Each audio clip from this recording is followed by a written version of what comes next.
I wonder whether Steve Cohen is in a panic yet. Steve Cohen has gone from running a Mets team that was riding high. Soto wasn't playing well, but the team was playing great. Best record in the National League. NL East lead. Pitching staff made of players who hard to imagine, hard to name any of the Mets pitchers other than Senga. I guess you could name Holmes if you wanted. Bunch of injuries, but no problem. Well, recently the Mets have fallen apart, and I wanted to tell you why you shouldn't be panicked. Because I'm surrounded by Mets fans here in New York who, when they've got one bad 10-game stretch, and believe me, it's bad, they're 1-9 in their last 10. It is true the pitching staff has fallen apart. And one of the great, wonderful stats about momentum that's given to me is that from the beginning of the season to June 13th, the Mets had the best pitching in baseball. Their ERA was 2.78. When you have the best pitching in baseball, you're going to win a lot of games.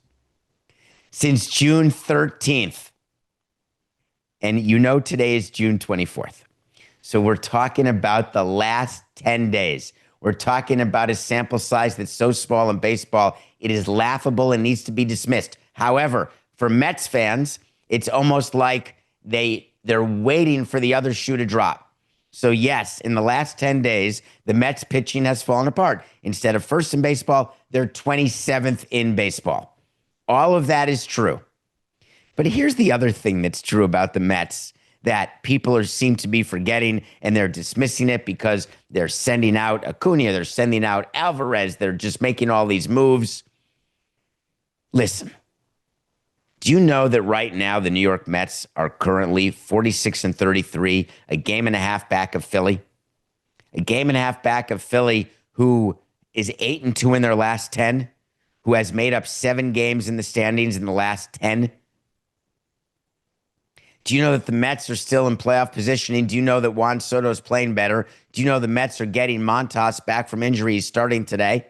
And do you know that Mets fans contact me at David P. Samson to say, how can they bring him back? He has a 12 ERA in his rehab starts. He made 6 minor league rehab starts and he stinks. I don't know how to more clearly tell you that a front office is not paying attention to the results in a rehab start. Do you think that if we send a pitcher down to rehab and they go 7 scoreless, that we're saying to ourselves, oi, is he ready? Nailed it. And on the other side, if he, in a rehab appearance, man, he couldn't make it out of the first inning. He's terrible. Stinks. Keep him there. It's just a conversation that never happens. It happens with you as fans and the media because you think that somehow with Montas, with the 12.05 ERA, that he can't possibly perform at the big league level. But here's what you don't know.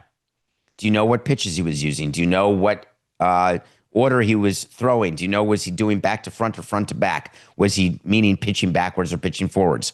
Was he protecting himself by using only a certain percentage of his pitches a certain percentage of the time?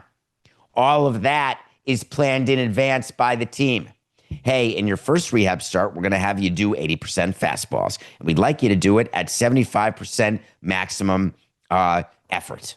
Then in your second start, we're going to work in a few breaking balls, and we'd like to do it with a man on because we'd like to see you from the stretch, and we're going to have you throw over 3 times, and if you could, fake to second base. Thanks so much. By the way, when you're on rehab and you're a hitter, we'd like you to, could you spend today, try to hit it the other way if you don't mind. Spit on all the fastballs. I want to make sure that your eyes are recognizing breaking balls. Can you do that? It is rehab. It is in order to get ready to pitch at the big league level. It is not meant to win at the minor league level or to be successful. So for everyone panicked about Frankie, now, could he get rocked today? Obviously, but that's part of the game. Is he a better option than anyone basically the Mets have? Yeah, that's why you sign him to the $17 million deal for 2 years. Is it a big deal that they're moving away from Alvarez or from Acuna? Does it mean panic? No. It means that it is really hard to have a big leaguer come up as a rookie and have uninterrupted service. That's number one. It happens, but those are generally superstars who are going to have huge, long careers. The majority of players that are up, they're down, they're sideways. They don't start off well. Then they go down. Then they come back. Then they're decent. Then they're not good again. That's for a great player. They get to be that. For a successful career, they get to be that. Don't talk about the judges and the Stantons and the people who come up and stay up and perform at these levels that are just to die for. It's so rare